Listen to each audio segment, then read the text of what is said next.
This is your media check-in. Here are 8 of some of the most transformative social impact moments from January to July. First, a quick recap.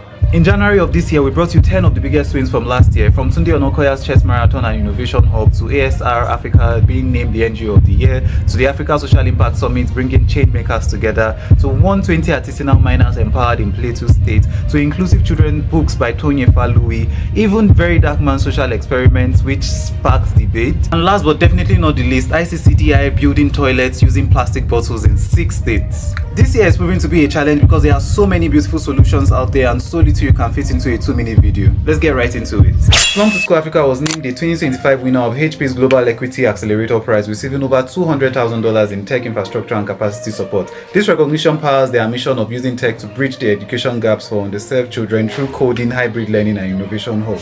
Nigerian law student Daniel Chukwueloka won $2,000 at the Innovate conference for his plastic to paint social enterprise. The startup has upcycled 250 tons of plastic, reduced 190 tons of CO2, and trained young people in eco-entrepreneurship. Through his Swim in One Day program, Coach Emeka Chuksinandi is using swimming to empower children with disabilities. Already, over 400 visually impaired young people have gained life-saving skills and confidence in and out of the pool. The Lagos Business School's MPLM Youth Academy, in partnership with the Ford Foundation, trained young non-profit leaders across Nigeria in systems thinking, gender inclusion, and non-profit innovation. The July cohort is now equipped to drive change with purpose and professionalism. Capacity development is non-negotiable if you ask me. In May, a school-based deworming campaign in Cross River State reached over 900,000 children aged 5 to 14 across 14 local government areas. Run by the state government and Evidence Action, the campaign supports health, school attendance, and Nigeria's goal to eliminate NTDs by 2030. Between January and June, 652 children died of severe malnutrition in Katsina State alone, a 208% increase from last year. The surge stems from violence, displacement, and international aid cuts, despite Nigeria allocating over $200 billion to health.